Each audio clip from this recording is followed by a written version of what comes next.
We're doing it. We're doing it. We're doing it. All right. I am so proud of you. You have made yourself a priority already. And it's Friday. We're feeling good. I hope you got the notes at the link in our bio. They're free. You can still do it as we talk, okay? Today we're going to get into starting a habit. We're going to bust some myths about habits, and we're going to have fun, okay? This is for you. It's going to be quick and dirty. It's going to be really fun. And grab your lunch, grab your drink, whatever you want to. It's Friday. This is your time, 20 minutes of you time, okay? I am thrilled that you decided to make your you time with me. So technically it's us time, but that's okay. Okay. So I hope you found the handout I was talking about. I made notes on mine too, so we could all be on the same page, okay? There, again, at the link in bio, go grab it while we're talking, okay? We are going to talk about how to make well-being a daily habit. So if you don't know me, I'm Rachel. I am the founder and owner of Crafting Good. I have 3 small children and realized this year in 2020, after taking a hospital job right when COVID started, that I had to prioritize my well-being. So before that, I was just in the middle of kind of modern intensive mothering, okay? My kids are young, they're very hands-on, and I was feeling like I was kind of drowning, like I was getting burned out, like I had to sacrifice basically everything to be a mom, and that's not what I signed up for, okay? So I don't know if you guys feel the same way sometimes. We love, love, love our children, obviously. That goes without saying. We love our families. We want to raise kind, compassionate kids, okay? The ones that welcome the new kid in class, the ones that will comfort a kid if they fall down on the playground, the ones that stick up for kids that maybe are getting bullied. Those are the kids we want to raise. But our world is not structured around that. Our world is structured around what grades they have, what school they go to, what kind of accolades they're accumulating, because that means that we're successful too, right? So I want to change that. Part of the reason I want to change that is because I have found a personal transformation this year. So I mentioned earlier, I took a hospital job at the onset of the COVID-19 pandemic, and that made my anxiety shoot through the roof. And it was either we were going to go down the drain, or I was going to have to make my wellness and my mental health a priority, and that's what I ended up doing. So I declared an hour of my day before I rejoined my family after my shift, or on the days I didn't have shift, I said, I need this hour. That's like basically all I said to my husband was, I need this hour uninterrupted to like get myself straight, okay? So that's all I really did. That's really the only boundary that I made, was that I'm going to give myself an hour a day. And then I gave myself room to be flexible within that hour. So some days I would meditate the whole time. Some days I would go on a walk. Some days I would take like a 30-minute shower. Some days I would just sit in my closet by myself. Other days I would read or journal. So I gave myself permission to be flexible within that hour, but I was non-negotiable that the hour was going to happen, okay? So that happened, and it just started snowballing. Once I started doing that, I became curious about different areas of my life, like meditation, my spiritual practices, journaling, doing creative things for myself, moving my body a little bit more, getting out in nature. It kind of snowballed. And I found that once I started doing this every day, I really had way more patience, a longer fuse with my kids. I was actually kind and compassionate to my children, like I want them to be. So I was like, oh my gosh, I have to tell everybody about this, okay? I started reading a lot of books and just became on fire about this, because before motherhood, I thought, oh, I'm going to be this like patient, loving mom. And then when motherhood came, I was like, you know, slamming doors, yelling at them, having a short fuse, getting snarky all the time, really resenting my husband and my kids for all the sacrifice I was feeling. I was really kind of feeling very depleted, like I couldn't give to them the way I wanted to. And this self-care routine, just claiming an hour for myself a day, allowed me to open my heart and open my mind to serving my family the way I want to serve them and the way I want to raise them. So that's why I am encouraging you, and I'm happy that you are here. All right, so let's dig in to some of these because we're not going to be together too long.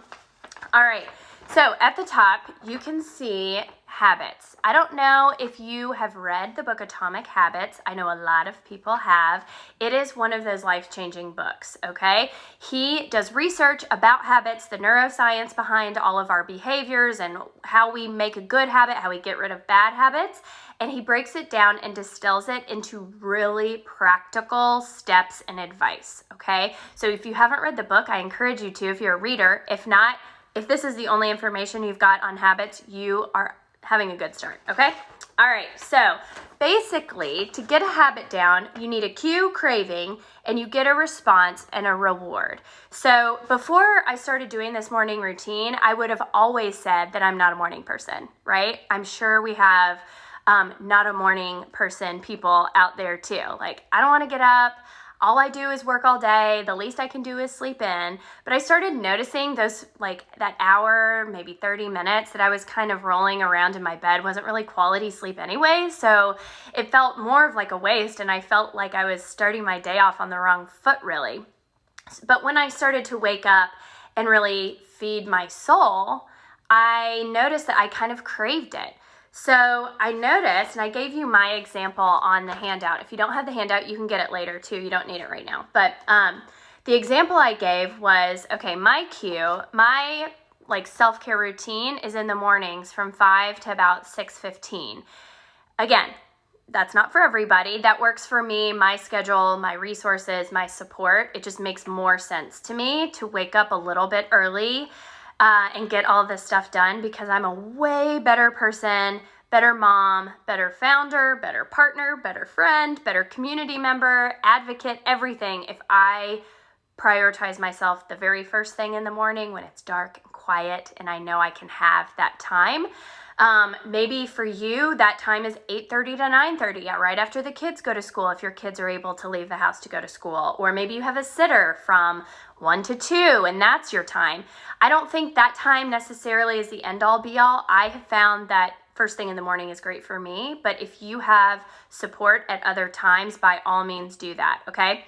But my cue is, I'm gonna wake up. Then my response is, or my craving is, I really want to have a good day because I know that if I do these things, I will have more patience, I will have more creative possibilities to solve problems, to find solutions, and to just have more fun throughout my day. And guess what? We're allowed to have fun. Like, life is supposed to be fun and supportive, okay? Not all the time, obviously, but most of the time we should feel generally okay and joyful, all right? So I want to have a good day. That's my craving. My response is, I know I'm going to get up and do my morning ritual. And then my reward is my productivity, my longer fuse, my patience, my joy with my kids. And that has seemed to really work for me. So I'll tell you kind of the beginning story of this. I thought, okay, I'm going to wake up. I know I'm going to have this time. I don't have a babysitter. My kids are virtually learning. I don't have time throughout my day. My husband's schedule can fluctuate, so that I have no guaranteed time during the day. But I know if I wake up at 5, guaranteed. Perfect. That's what I'm going to do. Okay. So I woke up, and the first time I did this, I thought, I'll do a cardio class. I mean, cardio's fine. Like, whatever. I don't love it. I'm not like one of these super runners or CrossFitters or things that like people that like really love a HIIT workout or something like that. Like, I'll do it because I know it's good for me, but it's not something like I love. And I woke up and I tried to do a cardio class and I was like, I am not doing this. I am not waking up at 5 o'clock to punish myself because that's what it felt like. So then the next day I switched and I got up at 5 because again, that was my only commitment to myself was I'm just going to get up. I'm just going to get up. Whatever I do in that hour, whatever, but I'm going to call it good if I just get up. So I got up and I just sat on the couch in silence. I made myself a hot cup of tea. I did a little journal page and I thought, okay, I can do this. Like, I can get out of my bed and go downstairs and sit on my couch. Like, that's like less commitment. So I started doing that, and then I noticed that, okay, that became more of a habit. And I craved that time of alone time with like a warm beverage, So then I started adding more purpose to that time. I would do some yoga. Then I would do a 20-minute meditation. Sometimes I would do a 10-minute meditation and sit on the couch for 15 minutes. If you love staying up late, like I know I put in the post, like, if you stay up late to get some damn peace around here, I hear you, okay? That's me too. But what if you took that time and shifted it so you could have the benefits of your alone time throughout your day, okay? So that's what I'm going to plead to you today. Again, the example of me trying to do cardio is friction, okay? If you have your hand out, if an action requires more effort, physical or mental, by the way, then you're willing to expend, you won't do it, okay? I think another myth about habits is that you either are a good disciplined person, good habit maker and keeper, you have willpower, or you're not. It's just kind of like, I just don't care to be committed to that. It's not like that, okay? Habits have to be easy. They have to be smooth. You have to be interested in them to keep them. Okay, so that was another thing about me. All of these like fake stories I would tell myself, like, oh, I'm just not that disciplined. Like, oh, I'm not a morning person. I'm not that disciplined. Well, I hadn't set myself up for success. So when you find your hour, try to set yourself up for success and be real patient with yourself. On the other side, I just implore you to find 1 hour. I'm going to make a club called 1 hour moms, okay? We're gonna find an hour in our damn day to serve ourselves and feed our souls so we could serve our families better, okay? Play around with movement, play around with writing, journaling, reading, learning something new, getting outside. All of these things are proven in research to help your well-being, your physical health, your mental health, your spiritual health, your emotional health, okay? So a lot of the times the way we react to our kids has nothing to do, I'm going to say most of the time, the way we react to our kids has nothing to do with them and all to do with us. Either how we were raised, the stresses going on in our lives, our environment, how we feel, like if our basic needs have been met or not. So this kind of helps you have that perspective, give you that space. Another thing, I would follow all these really cool parenting bloggers and psychologists and psychiatrists for families, family therapists, and they would have the best tips, right? I'm like, oh, I'm going to do that. I'm totally going to do that. And then I would I would have a tantrum coming at me and just get triggered and yell at them or throw them in their room. I'm like, okay, well, how the hell am I supposed to use these great parenting tips that I learned about if I can't even deal with my own reaction and emotion? And what my hour a day morning routine, where I'm feeding my soul with these various things, has done, has given me enough space between whatever trigger is happening and my reaction to actually think about what is my best response. So maybe you've heard this from these other bloggers, like react versus response. And it's better if we can respond, right?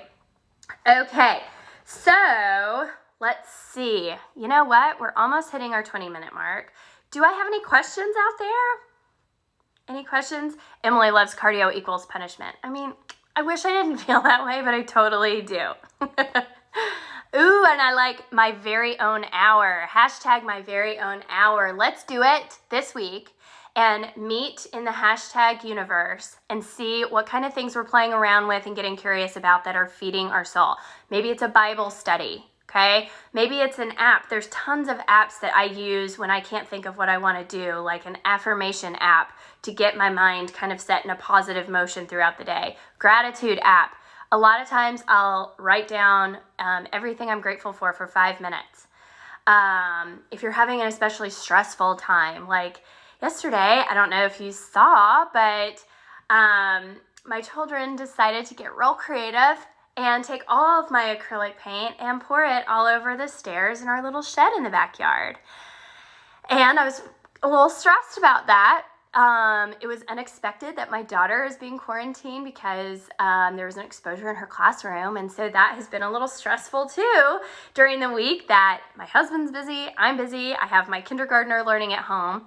And so this morning I wrote down my rages. So for 5 minutes, I wrote down everything that either made me mad, made me worried, my anxieties, my regrets, my thoughts, just anything that was real negative. I wrote it down for 5 minutes. And then for the next 5 minutes, I wrote down everything I'm grateful for. And it really was like purging all of that energy, like the negative energy that lives in our body, by the way. If we don't deal with that energy, it doesn't just go away. It lives in your body. So I moved that kind of negative energy out and I brought in positive, grateful energy. Okay? So, any questions? Any questions? Rage page. I know. It feels so good to get it out because another thing going around, I think right now is like positive, what do they call it? Toxic positivity. And the point is not to be happy all the time. The point is to honor your feelings and deal with them in a productive way that's also showing your kids an example that's helpful to them too. So the rage page is nice because it like gets all of that anger and aggression out, but then redirects you towards gratitude. So definitely try to balance it out with the gratitude and focus on all the things you're grateful for. And it makes you really feel lighter, like literally lighter. Okay, let's see. We're claiming our hour. I'm gonna hashtag our very own hour, and we are going to get this going this week. If you have any questions, you know where to find me. The cool thing is that if this feels daunting to you or overwhelming to you, or you feel like a little guilty to claim an hour, or maybe that you don't like deserve that, you're not alone, okay? Motherly magazine in 2020 found that mothers all over the country, especially now with COVID, are feeling very burned out, guilty for taking alone time, guilty for not taking alone time. We're in this kind of anxiety-ridden time. So I created a course called The Parent's Permission Slip, Prioritizing Your Self-Care as Your Best and Most Effective Parenting Tool. Because as I told you at the beginning of our little meeting here, that once I started prioritizing my well-being, just 1 hour a day, and it doesn't cost money, 1 hour a day, I felt so much better throughout my day. I was the parent I wanted to be. I could show my kids repair strategies when I would lose my mind and have to then repair and say, gosh, I didn't make a good choice there. Instead of taking a deep breath and going outside, I yelled at you and that wasn't cool. I was actually using my well-being as my best parenting tool, right? It gave me the space to use some of the tricks that all those cool bloggers were telling me to do. I had enough sense about me to use the strategies that I was trying to teach my kids to use in tantrum times.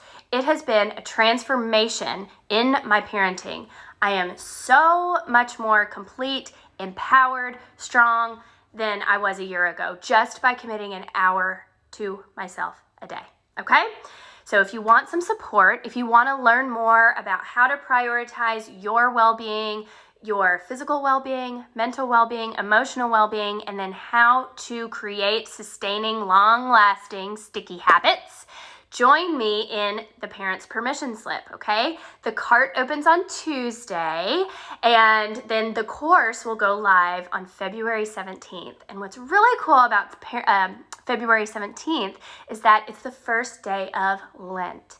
So if you are a Christian, a practicing Christian that follows a Christian calendar, you might be aware of this.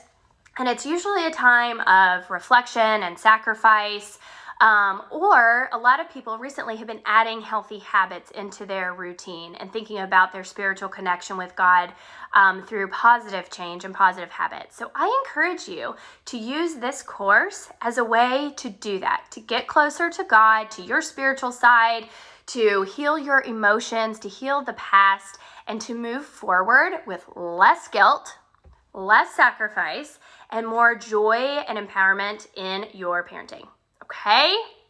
All right. Go ahead and go to our link in bio, sign up, put your email in on the waiting list, and then you will be the first to know when the cart opens on Tuesday, all right?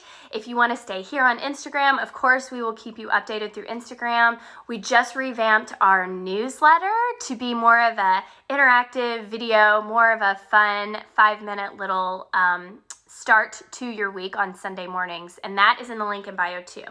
All right, I am so grateful that you decided to spend 20 minutes with me on a Friday. I'm so grateful, and I am excited to see you next time, okay? All right, have a great week.